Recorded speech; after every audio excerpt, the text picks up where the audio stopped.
රාකිත රාජපක්ෂට හෝ චරිත අබේසිංහට තනිව ඩුබායි ගොස් පාතාල නාගයන් හමු වී ඩීල් දැමීමට කිසිසේත්ම හැකියාවක් නොමැති බව අපි ප්‍රකාශ කරමු. මෙම කටයුතු සම්පූර්ණයෙන් සම්බන්ධීකරණය කළේ ඩීල් දාස හිවත් විජේදාස රාජපක්ෂද.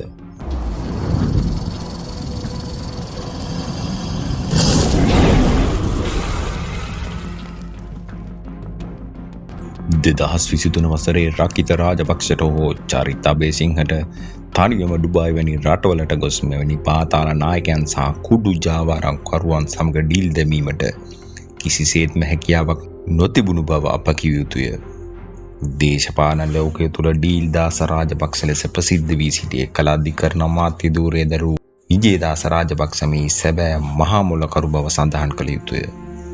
බාහිර සමාජයට පෙනෙන්නට පන්සල් ගානේ යමින් සිවුරු අස්සේ හැංගෙමින් ඉතා සිල්වත් පසේ බුදුවරුන් මෙන් පෙනී සිටින විජේදාස රාජපක්ෂනි දේශපාලඥයන් තමන්ගේ පුත්‍රයන් නියෝජිතයන් ලෙස යොදා ගනිමින් මෙවැනි මහා පරිමාණ දූෂිත මත්ද්‍රව්‍ය ජාවාරම්කරුවන් සමග සම්බන්ධතා පවත්වා ඇති අතර මෙරට පාර රාජ්‍යයේ බිහිසුණු ස්වභාවයෙන් මනාව පැහැදිලි වෙයි. තවද විජේදාස රාජපක්ෂ දේශපාලන ලෝකය තුල හඳුන්වනු ලබන්නේ ඉතා උපක්‍රමශීලී ඩීල් කාර්යකු ලෙස. ඔහුගේ දේශපාලන ඉතිහාසය දෙස බැලීමේදී ඔහු විවිධ අවස්ථාවලදී ඩීල් හා මහා පරිමාණ කප්පම් ගැනීම පිළිබඳ බරපතල චෝදනාවලට ලක් ඇති බව සැවොම දනිති.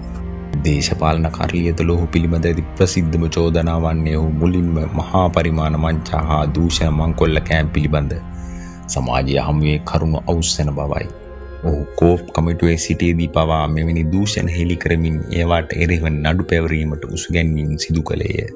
නමුත් පසුව ඔහු ඉතා උපක්‍රමශීලීව වෙනත් පාර්ශ්වයකට මාරු වී අදාළ දූෂිතයන් සමග රහසිගත ඩීල් දමමින් ඔවුන්ගෙන් කෝටි ප්‍රකෝටි ගණනින් කප්පම් ලබා ගැනීමට කටයුතු කරන ලදී. ඔහුගේ ක්‍රියාපටිපාටි එසේය. ඔහුගේ ඉතිහාසය දෙස බැලීමේදී 2015 වසරේ ඔහු අධිකරණ අමාත්‍යවරයාව සිටි සමයේ තමන් අමාත්‍ය ධූරයේ සිටින තාක් රාජපක්ෂවරුන්ට එරෙහිව නඩු පාන්නේ නැති බව ප්‍රකාශ කිරීම නිසා ආණ්ඩුව ඇතුළෙන් විරෝධයක් වූයේ ඔහුට ධූරයෙන් ඉල්ලා අස්වීමටද සිදුවිය.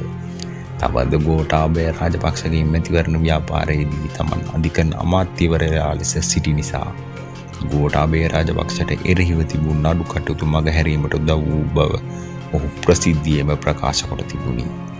චෝදනාවට ලක් වූ දූෂිත රාජපක්ෂ පවුල සමග මෙලෙස ඩීල් දමමින් කප්පම් ලබා ගනිමින් නඩු යට ගැසීමට මොහු කටයුතු කළ බව මේදී හොඳටම පෙනේ. රටේ සාමාන්‍ය ජනතාව හා දෙමාපියන් සිය දරු පරපුර මත්ද්‍රව්‍ය උදුරින් බේරා ගැනීමට විශාල සටනක නිරත වෙන අවස්ථාවේදී විජේදාස රාජපක්ෂයන් දේශපාලඥයින් කුඩු ජාවාරම්කරුවන් සමග සම්බන්ධ වෙමින් උපයාගත් මුදලින් නුගේගොඩ වැනි ප්‍රදේශවල මහා මන්දිර හා විශාල දේපොළ උපයාගෙන ඇති ආකාරය කැපී පෙනී. එබැවින් වත්මන් රජයට වගකීමක් පවතින බව කිය යුතු අතර රටේ අනාගත පරම්පරාව විනාශ කිරීමට කුඩුකාරයන් සමග ඩීල් දැමූ මහජන මුදල් මංකොල්ල කෑම මෙම විජේදාස රාජපක්ෂ සතු සියලු දේපොළ වහාම රාජසන්තක කළ යුතු බව අපි අවධාරණය කර සිටින්නෙමු.